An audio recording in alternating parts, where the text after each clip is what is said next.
හයි මම සාලිය. අද මම ඇවිල්ලා ඉන්නේ ටීවී සෙට් එකකට. නමුත් මේ ටීවී සෙට් එකේ හිටියත් අද මට තියෙනවා රාජකාරියක් කරන්න.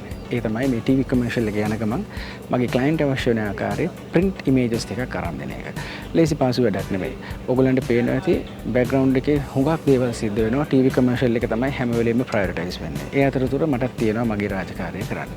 අද දවසේ මම මේ කරන වීඩියෝ එකෙන් මම හිතනවා ඔයගොල්ලන්ට උපයෝගී වෙයි. ඉස්සරහට ඔයගොල්ලොත් වැඩක් කරනවා නම් කොයි වගේ සූදානමක් තියෙන්න ඕනේද මොන වගේ equipment තියෙන්න ඕනේද මොන වගේ technical දේවල් දැනගෙන තියෙන්න ඕනේද කොයි වගේ සහයෝගයකින් ඔයා වැඩ කරන්න ඕනේද මේ TV commercial එකක් එක්ක print shoot එකක් කරද්දී යම් මම මේ අතරතුර වැඩේ යන ගමන් ඕගලන්ට කියලා දෙන්න කොයි විදිහටද මේ වැඩේ වෙන්න ඕන කියලා.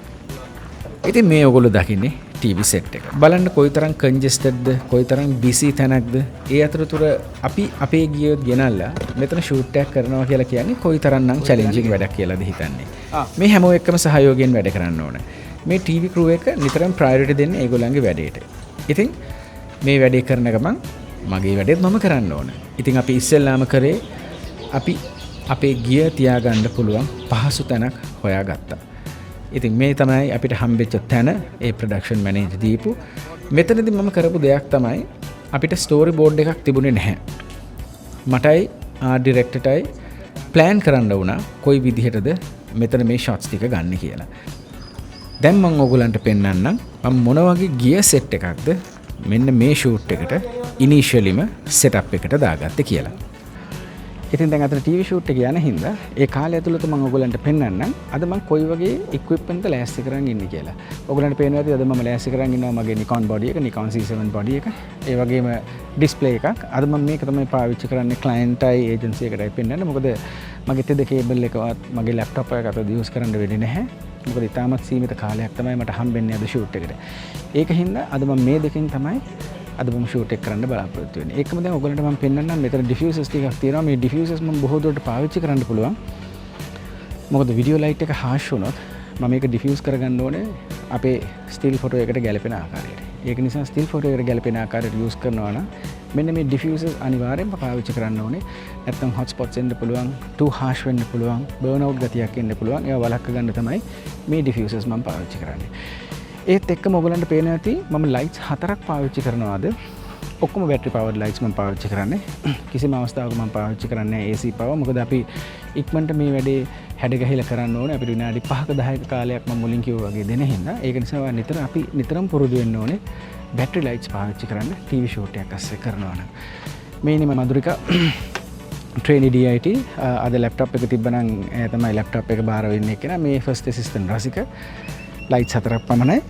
ඔයගලන්ට පේනවා ඇති මම පාවිච්චි කරනවා එකම එක ඩීප් ඔක්ටා එකක් කී ලයිට් එකක් හැටියට මම එයා පාවිච්චි කරන්නේ කී ලයිට් එකක් හැටියට මම පොඩ්ඩක් සද්දයන්වෙන් කතා කරන්නේ මොකද අතන සයිලන්ස් කියලා කිව්වා ඩිරෙක්ටර් මේක විතරයි මම දැනට පාවිච්චි කරන්නේ මොකද මේක සමහර විට මට බවුන්ස් කරන්න වෙන්න පුළුවන් එහෙම නැත්නම් තව මොඩිෆයි එකක් පාවිච්චි කරන්න වෙන්න පුළුවන් කොයි දෙයකට සූදානම් වෙලා මම හැමදේම රෙඩි කරගෙන ඉන්නවා මට අවස්ථාව දීපු ගමන් මම එතනට ගිහිල්ලා වැඩේ කරන්නේ ඒ ෂූට් එක කරන ගමන් මම මේ ෂූට් එක වෙන්නේ කොහොමද කියන එකත් ඕගලන්ට මේ වගේ මම පෙන්නලා දෙන්නම්. ඉතින් මෙන්න මෙහෙමයි මේ ෂූට් එකේ ගෙදර ඇතුලේ ෂොට්ස් ටික මුලින්ම ගත්තේ. ඉතින් ඒ සෙටප් එක ඒගොල්ලෝ ෂූට් කරනකම් මම කරේ එළිය මගේ සෙටප් එක ලෑස්ති කරලා තියාගත්තා. මේ වගේ තැනකට මොනම අවස්ථාවකවත් මගේ ලයිට්ස් මෙතනට ගේන්න බෑ. අනිත් එක මට තේරුණා මෙතන මට ෂොට් එකක් ගන්න නැහැ ඒ ස්ටෝරි බෝඩ් එක දැක්කහම කියලා. ඉතින් ඒක නිසා මම වැඩි කලබලයක් කරගන්නේ නැතුව පොඩ්ඩක් නිදහසේ හිටියා මට අවස්ථාව ලැබෙනකන්. ඒ අතරතුර ඉතින් අපි බීම් එකක් බිව්වා. මේ තමයි ඉතින් අපේ කේටරින් ඩිවිෂන් එක. ඒගොල්ලෝ මොන ෂූට් එකකට ගියත් අපිට සංග්‍රහයෙන් නම් අඩුවක් නැහැ. උදේ දිවා රාත්‍රී මේ ආහාර වේල් තුනම ඉතාමත් හොඳින් ලබා දෙනවා. මේ ඔයගොල්ලෝ දකින්නේ ක්‍රූ කැබ් එක. මේක තමයි ලයිට්ස් ඒ වගේම ඒ අවශ්‍ය කරන සියලු ආම්පන්න ගෙනල්ලා තියෙන්නේ. ඊළඟට මම ඔයගොල්ලන්ට පෙන්නන්නේ මොකද්ද මේ ආර්ට් ඩිපාර්ට්මන්ට් එක කියන්නේ කියලා. මේ ඔයගොල්ලෝ දකින්නේ අපි මේ නත්තල් සමයට කරපු කමර්ෂල් එකක් නිසා මේ ගව මඩුවක් හදන එක තමයි ඔයගොල්ලෝ මේ දැක්කේ ආර්ට් ඩිපාර්ට්මන්ට් එකකින්. ඉතින් අපේ අවසනාවට එදා බොහෝම ධාරානිපාත වර්ෂාවක් තියෙන දවසක් වුණා. මේ වර්ෂාව කොච්චර වෙලා තිබ්බද කියලා කිව්වොත් අපිට අවුට්ඩෝර් ගන්න එක ෂොට් එකක්වත් අපිට ගන්න බැරුව ගියා මේ වර්ෂාව හින්දා. ඉතින් ඒක නිසා අපිට හුඟක් හවස් වෙනකන් කිසිදු දෙයක් කරන්න නැතුව අපි උදේ ආපු මම හවස් වෙනකන් එකදු ෂොට් එකක්වත් ගන්න නැතුව මේ වර්ෂාව ඉවරනකන් ඉන්න වුණා. ඒකට අනිත් හේතුව වුණේ වර්ෂාව ඉවර වෙච්ච ගමන් ටීවී ක්‍රූ එක තමයි ඒගොල්ලන්ගේ වැඩ පටන් ගන්නෙ. ඉතින් ඒගොල්ලන්ගේ ෂොට්ස් අරගෙන ඊට පස්සේ තමයි කවදත් මට ලබා දෙන විදිහට ඒගොල්ලෝ මට ඒ ප්‍රස්තාව ලබා දුන්නේ. ඉතින් මගේ මේ ෂොට් එක ගන්න වෙලාවේ වෙද්දී රෑ 8-9 විතර වගේ වුණා.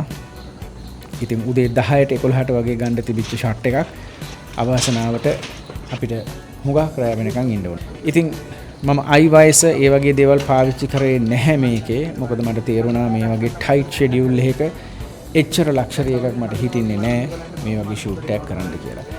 මේ ගයක් ඇතුලේ දවාලේ වගේ ගන්න තිබිච්ච එකක්. නමුත් අපිට වෙච්ච අකරතැබ්බයත් එක්ක මට ගන්න උනේ හැන්දෑවක එහෙමත් නැත්නම් ඊවනිං ෂොට් එකක් වගේ.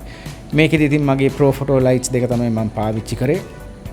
වීඩියෝ ලයිට්ස් වලනුත් මට සපෝට් එකක් හම්බුණා. ඒක නිසා මට වැඩි පහසු වුණා. මොකද මම ගොඩාක් ලයිට්ස් ගෙනල්ලා ඒ ලයිට්ස් ටික කරන්න ගියා නම් මේ ෂූට් එක තවත් පරක්කු වෙලා මේ පොඩි අයට ඒ මහන්සිය වැඩි වෙලා සමහර විට ඊළඟ ෂොට්ස් එක ගන්න තව සෑහෙන කාලයක් ගත වෙන්න තිබ්බා.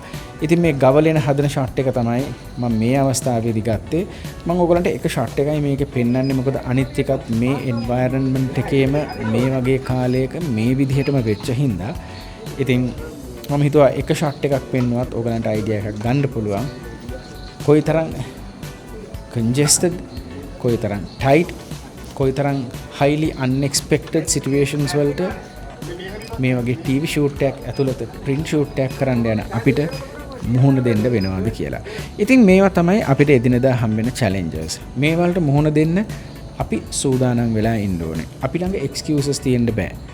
අපි 6ට වැඩේ ඉවර කරනවා කිව්වත් ඒක රෑ 9 වුණත් 10 වුණත් අපේ රාජකාරිය වෙන්නේ ඒ වැඩේ කරලා දීලා එතනින් පිටත් වෙන එක. ඉතින් මේ වලින් තමයි මම තවත් පරිණත වෙන්නේ. ඉතින් මම හිතුවා මේ වගේ දේවල් ඕගොල්ලන්ට පෙන්නුවොත් මේ සබ්ජෙක්ට් එකට ඉන්ට්‍රෙස්ටඩ් කැමති කෙනෙක් ඉන්නවා නම් මේවා බලාගෙන ඕගොල්ලන්ට මේ වගේ චැලෙන්ජ් එකක් හම්බුනොත් මේ විදිහටම ඒ ක්ලයන්ට්ගේ වැඩේ සාර්ථක විදිහට කරලා දෙයි කියලා.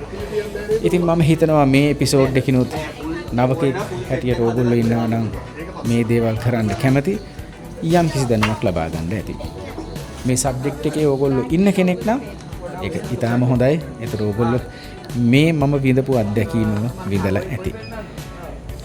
ඉතින් Beyond the Shoot with Saliya මේ වැඩසටහනින් මම අද ඔබෙන් සමුගන්නවා මේ වගේම ඉන්ට්‍රෙස්ටිං ෂූට් එකක් මේ වගේම unexpected situations වලට මුහුණ දෙන ෂූට් එකක් මට ආයෙත් ආවොත් මම අනිවාර්යෙන් ඒකෙත් behind the scenes වීඩියෝ එකක් ගෙනල්ලා ඕගොල්ලන්ව දැනුවත් කරන්නම්.